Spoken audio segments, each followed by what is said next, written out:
గోవిందాయ నమః. హిందూ బంధువులందరికీ జై శ్రీరామ్. ఈరోజు ఒక చక్కటి విషయం గురించి మాట్లాడుకుందామండి. పూజా మందిరము ఎలా సర్దుకోవాలి, ఎలా సర్దుకుంటే ఉన్నంతలో ప్రశాంతంగా పూజ చేసుకోవచ్చు, దైవాన్ని ధ్యానించవచ్చు, పూజా మందిరము ఎలా ఉంటే మీకు పూజ పట్ల దైవం పట్ల ఏకాగ్రత కలుగుతుంది, అలాగే పూజా మందిరం ఎలా ఉండకూడదు, ఈ విషయాల గురించి వీరినంతలో కూలంకషంగా తెలుసుకునే ప్రయత్నం చేద్దాం. పాత రోజుల్లో అంటే ఏదో ఒక పడమట గది ఉత్తరం గది అనేసి ఒక గది కంప్లీట్గా పూజ గది కింద ఉండేది. అందులోనే కసవీలు దస్తావేజులు బంగారం డబ్బు దాచుకునే ఒక ఎనపెట్టె, దాంట్లో వల్ల లక్ష్మీదేవి ఉంటుంది. ఆ ఎనపెట్టె కూడా పూజలు చేసేవాళ్ళు. ఇప్పటికి కూడా మనకి సినిమాల్లో చూస్తే, సినిమాలోనే కాదు ఇప్పటికి కూడా కొందరిళ్లలో ఉంటుంది ఆ పాతకాల ఎనపెట్టెను. అలాగే దేవుడి మందిరము ఉండేది. దానికి చక్కగా ఒక గదే కేటాయించేవారు. ఆ రోజుల్లో మరి పెద్ద ఇల్లు కదండి. సరే, ఇప్పుడు కేటాయించలేకపోతున్నారు. పాపం చాలా మందికి భగవంతుడి పట్ల ప్రేమ, భక్తి, మంచి మందిరం ఏర్పరచుకోవాలి అనే ఒక శ్రద్ధ ఉన్నా కూడా అండి, ముఖ్యంగా మహిళలకు పాపం ఈ శ్రద్ధ ఎక్కువగా ఉంటుంది. పాపం ఎక్కువ మంది అద్దెళ్లలో ఉంటాము. సిటీల్లో పాపము చిన్న చిన్న అపార్ట్మెంట్స్లోను, ఫ్లాట్స్లోను, పోర్షన్స్లో ఉండడము. చాలామందికి వంటింట్లోనే ఒక అలమార పూజకి అంతే. కొందరికైతే గోడకి ఒక చెక్కలా కొట్టుకొని దాంట్లో ఫోటో పెట్టేసుకుంటారు కొందరు. ఏం చేద్దాం చెప్పండి. అలాంటివందరూ కూడా మంచి రోజులు వచ్చి చక్కగా ఉన్నంతలో మంచి ఇల్లులు కట్టించుకొని మంచి పూజా మందిరం ఏర్పరచుకోవాలని భగవంతుడు శ్రీ నారాయణుని ప్రార్థిస్తున్నాను. అందరూ చల్లగా ఉండాలి. పూజ గది ఉన్నా లేకపోతే మీరు పూజకి ఎక్కడైతే ఏర్పాటు చేసుకుంటారో అక్కడ ఎప్పుడు కూడా ఎక్కువగా వస్తువులు ఉంచుకోకండి. ఫ్యాషన్గా ఉన్నాయని మెటల్ వస్తువులు, ప్లాస్టిక్ వస్తువులు, లేదంటే ఈ మధ్యకాలంలో యూట్యూబ్లో ఆకర్షణీయంగా చూపిస్తున్నారు కదా అని పల్చగా ఉండే దీపపు కుందులు వత్తలేసి నూనె పోసాక కాసేపటికి ఆ దీపం కారడం మొదలెడుతుంది, బాగా వేడెక్కుతుంది అనమాట. ఇలాంటివన్నీ కొనుక్కోకండి. ఎప్పుడైనా సరే పూజా మందిరంలోకి ఒక విగ్రహం తీసుకోవాలన్నా, పూజ గదిలో ఒక కుందులో లేకపోతే ఏదైనా ఆరతి పళ్ళెమో, ఆరతి ఇచ్చేది గంట, ఇలాంటిది ఏదైనా ఒక వస్తువు కొనుక్కోవాలన్నా గుర్తుపెట్టుకోండి. గట్టిగా చూసి అయస్కాంతం పెట్టి చెక్ చేసుకొని ఇనుము లేదని తెలియని తర్వాత గట్టి వస్తువు కొనుక్కోండి. 4 కొనుక్కునే చోట ఒకటే కొనుక్కోండి, గట్టిది కొనుక్కోండి. లైఫ్లో మళ్ళీ మార్చడానికి వీలు లేకుండా. దీని గురించి ఇంకెంతకంటే ఎక్కువ చెప్పను, ఇంతకుముందు ఒక వీడియోలో చెప్పానండి. ఆ విధంగా పూజా మందిరంలో ఎంతవరకు వస్తువులు అవసరమో అంతవరకు ఇత్తడివి లేదా వెండివో రాగివో మీ సదుపాయాన్ని అనుసరించి గట్టివి ఏర్పాటు చేసుకోండి. విగ్రహాలు ఉంటే వీరినని తక్కువ విగ్రహాలు ఉండేటట్టు చేసుకోండి, ఎక్కువ విగ్రహాలు లేకుండా చూసుకోండి. నేను చెప్పడం అయితే విగ్రహం అయితే మీకు నచ్చిన ఏదైనా ఆరాధ్య దైవాన్ని ఒక్క విగ్రహం ఉంచుకోండి. మిగతా ఏదైనా కావాలంటే ఫోటోలు ఉంచుకోండి. ఎక్కువ విగ్రహాలు లేకుండా చూసుకోండి. ఆ ఉన్న ఒక్క విగ్రహం కూడా చక్కగా ఇత్తడితోటో లేకపోతే రాగి వెండి పంచలోహాలతో చేసినవి కాస్త మోయనంగా, అంటే ఇంటికి సరిపడే అంత కాస్త చిన్నదిగా ఉండే విధంగా, ప్రస్ఫుటంగా అవయవాలు మొహము అంతా ఆకర్షణీయంగా కనిపించే విధంగా ఉన్న మంచి విగ్రహాన్ని సెలెక్ట్ చేసుకొని పెట్టుకోండి. ఇహ తరతరాలు మారకూడదు. ఇవాళ మనకి నచ్చి యూట్యూబ్లో చూసేసి తెగ్గొనుకు వచ్చేసి ఇంటి నిండా పెట్టేసి రీపై చేసేవాళ్ళు లేక, చేసే ఓపిక లేక 2 రోజులు యూట్యూబ్లు చూసేసి ఇంట్రెస్టింగ్గా అట్రాక్టివ్గా అనిపించి 2 రోజులు తెగ పూజలు చేసి 3వ రోజు ఓపిక లేక పడుకొని చేయలేక ఇలాంటి పనులు చేయకండి. ఆకర్షణ వేరు, ఆధ్యాత్మిక సాధన వేరు. ఇది గుర్తుపెట్టుకోవాలి. అలాగే ఫోటోలు కూడా గోడల నిండా పేర్చకండి. అత్యుత్తమమైన, మీకు చాలా ఆకర్షణీయంగా అనిపించి మీకు బాగా నచ్చిన, మీకు మనసుకు బాగా నచ్చిన గృహస్థ జీవితంలో ఇంట్లో ఏ ఫోటోలు ఎలాంటి దేవతలను ఉంచుకొని ఆరాధించాలి అనేసి పెద్దల చేత పూర్వాచార్యుల చేత చెప్పబడి ఉందో దయచేసి అలాంటి ఫోటోలే, అందమైనవి, పాతవి. రవివర్మ గారి ఫోటోలు అలాంటి చాలా పాత ఫొటోస్ ఉంటాయన్నమాట. దేవతా రూపం స్పష్టంగా కనపడుతూ ఉంటుంది. ఇవాళ వచ్చే మొత్తం అట్రాక్టివ్గా ఉంటాయి కానీ దేవతా లక్షణాలు కనపడవు ఆ ముఖంలో. అలాంటివి మంచి ఫొటోస్ వీరినంత తక్కువగా అట్రాక్టివ్గా పెట్టుకోండి. ఇక ఆ ఫోటోల నిండా పసుపులు రాసేసి, ఆ ఫోటోల నిండా గంధాలు రాసేసి, కుంకాలు రాసేసి ఆ దైవత్వము, ఆ కళ ఉట్టి పడుతూ కనిపిస్తూ ఉంటే కనిపించినవ్వకుండా మీరు అవి ఇవి పొలంకండి. వీరిని తక్కువ ఫోటోలు పెట్టుకోండి, తక్కువ విగ్రహాలు పెట్టుకోండి. కొనుక్కునే వస్తువులు పూజకు అవసరమైనవి మెటల్ కాకుండా మా ఇత్తడి అలాంటి వాటిలో గట్టివి కొనుక్కొని ఎప్పటికీ వాడుకోండి. మార్చకూడదు ఒకసారి కొనుక్కుంటే. మరి బుల్లి కాకుండా అలాంటి పెద్దవి కాకుండా కాస్త మీడియం సైజులో కొనుక్కోండి. పూజా మందిరంలో ఎప్పుడూ కూడా ఇత్తడివో రాగివో 2 చిన్న సైజు చెంబులో లేకపోతే గ్లాసులో ఉంచుకోండి. మేమైతే పంచపాత్రలు అవి కాకుండా ఇంకొక కావేరీ చెంబు ఉంచుకుంటాం. అందరికీ అన్ని ఉంచుకోవాలంటే సాధ్యం కాదు కాబట్టి రెండెప్పుడు కూడా పూజా మందిరంలో పక్కన ఉంచుకోండి, పూజ చేసిన చోట. ఒక గ్లాసు నీరేమో స్వామికి నివేదన కోసము, లేదంటే మీరు పువ్వుతోడో అలా ఏదో చల్లుతారు కదండి మీ పద్ధతి ప్రకారం చేసుకోవడానికి. అలాగే ఒక గ్లాసు నీళ్ళేమో మీకు ఆచమనం కోసం. ఆచమనం అంటే ఏమీ లేదు, మొత్తం అంతా మంత్రాలు అమిడి చదివి నామాలు ఆచరణ చేయాలా, ఆడవాళ్ళు కూడా చేయాలని అడుగుతున్నారు. అది నేను వేరే చెప్తా.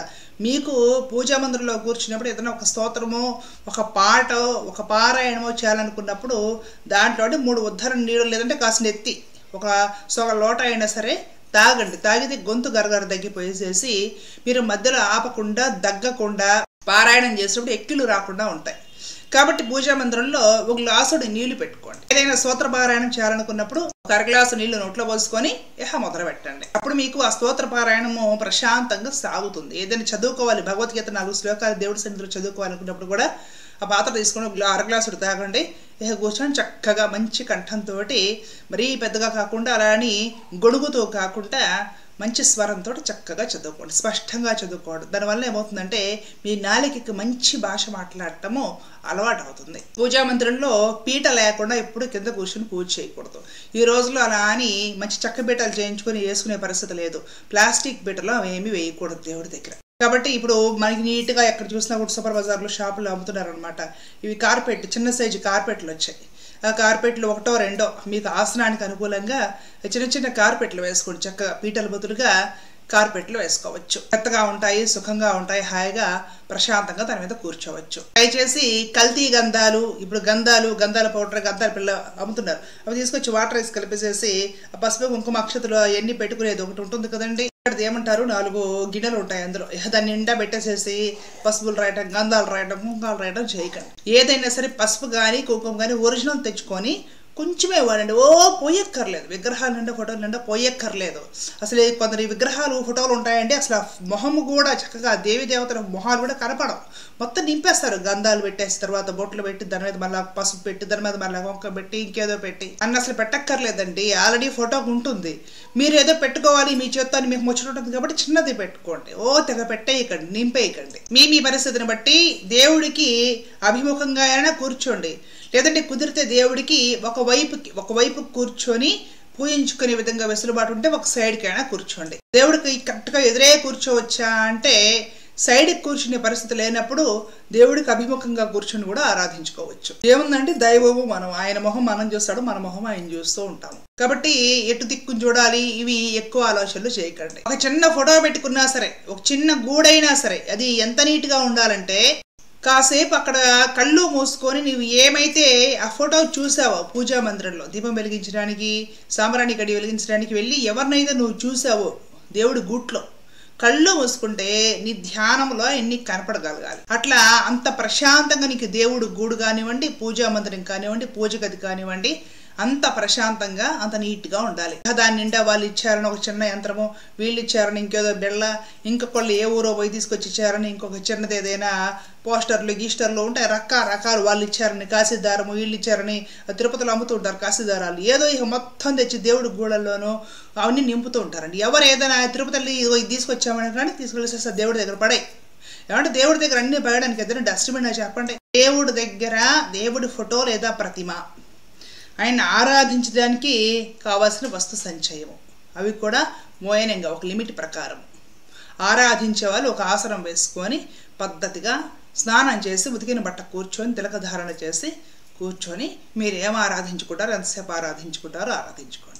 ఏవో చెంబులు పెట్టి కుబేర కుంచాలు, లక్ష్మీ కుంచాలు, దానికి పసుపులు రాసి బొట్లు పెట్టి దాంట్లో బియ్యం పెట్టి దాన్ని పెట్టి ఆ తర్వాత ఇంకొక రాగి చెంబు పెట్టి దాంట్లో బియ్యం పోసి పసుపు వేసి ఏవో డబ్బులు వేసేసి అది ఇంకొక పక్కన పెట్టేసేసి ఇంకేదో తీసుకొచ్చేసేసి దాంట్లో ఇంకేవో నింపి నవధాన్యాలు అది అక్కడ పెట్టేసేసి ఆ తర్వాత మరలా ఇవో గుమ్మడికాయలు, టెంకాయలు, నిమ్మకాయలు తీసుకొచ్చేసి వాటిని గుంట తీసి విత్తనాలు తీసేవాళ్ళు పెట్టేసి దాంట్లో నూనె పోసేసి వాటికి పసుపు కుంకాలు పెట్టేసేసి ఆ దీపాలు ఆడబెట్టి ఈ దీపం ఇటు పెట్టేసేసి గందరగోళంగా అసలు ఏ దేవుడికి పూజ జరిగిందో కూడా అర్థం కాదు చూసేవాళ్ళకి. ఆ చేస్తే చూడటానికి ఏదో బీభత్సంగా ఏదో తెగ చేసేస్తారు అనిపించేలా ఉంటుంది, కానీ చేసే సాధకులకి ఎప్పుడు కూడా ప్రశాంతత కుదరదు.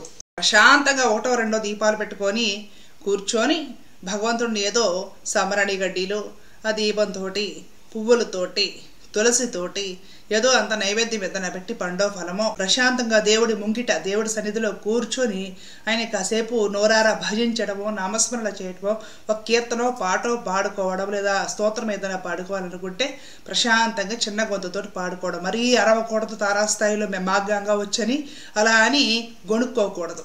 మంద్రస్వరంతో భగవంతుడి దగ్గర పాడాలి లేదా సంకీర్తనలో స్తోత్రాల్లో పారాయణాలు చేయాలి. అలాగే కాసేపు భగవంతుడి ఏ ఫోటో అయితే మీకు ఇష్టదైవమో ఆ ఫోటో వంక కాసేపు చూసి కళ్ళు మూసుకొని ఆ చిత్రాన్ని ధ్యానం చేయాలి. మీరు ఈ విధంగా రోజుకు 2 నిమిషాలైనా సరే పూజా మందిరంలో పూజ కోసం వెళ్ళినప్పుడు ధ్యానించారంటే మంచి కాన్సన్ట్రేషన్ మెరుగవుతుంది. ఆ దైవం పట్ల మీకు గురి కుదురుతుంది, మనశ్శాంతి పెరుగుతుంది, నిద్ర బాగా పడుతుంది, చీకాకులు చింతలు కోపాలు కూడా బాగా తక్కువైపోతాయి. ఫైనల్గా చెప్తున్న ఆ పూజా మందిరంలోకి మనం వెళ్ళేది భగవంతుడిని ఆరాధించుకోవడానికి, మనము భగవంతుడిని సేవించుకోవడానికి మనకి కావాల్సిన కొన్ని ఉపకరణాలు, వస్తువులు అంతే. గువ్వలో మొవ్వలు అవి పెడదాం, ఇవి పెడదాం, ఈ యంత్రం అమాల పెడదాం, వీడిచ్చింది ఏమాల పెడదాము, ఈ చెత్త అంతా అక్కర్లేదండి.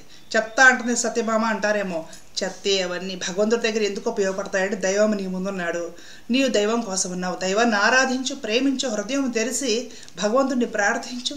నీకు వచ్చింది ఏదో నామస్మరణ చేయి, చేతులారా స్వామికి నమస్కరించు, సాష్టాంగ దండవత్ ప్రణామం చేయి. అంతేగాని ఈ గువ్వలు లక్ష్మీదేవికి ఇష్టము, ఆ మొవ్వలు విష్ణుమూర్తికి ఇష్టము, ఎందుకండి అవన్నీ. కాబట్టి పూజా మందిరము అత్యంత పవిత్రంగా భగవంతుడు ఉన్నాడు అనే ఒక భావనతోటి చక్కగా సర్దుకొని ఎప్పుడు నిత్యము పవిత్రంగా ఉంచుకొని భగవంతుడిని నోరారా పాడి కీర్తించి హృదయము తెరిచి ప్రేమించి భగవంతుడిని ఆరాధించి ఆ ఆధ్యాత్మిక సాధన బాట పట్టుకొని వెళ్ళాలి. అక్కరలేని వస్తు సంచయం అంతా కూడా మనకి ఏ విధంగానూ ఆధ్యాత్మిక ప్రగతి కలిగించదు.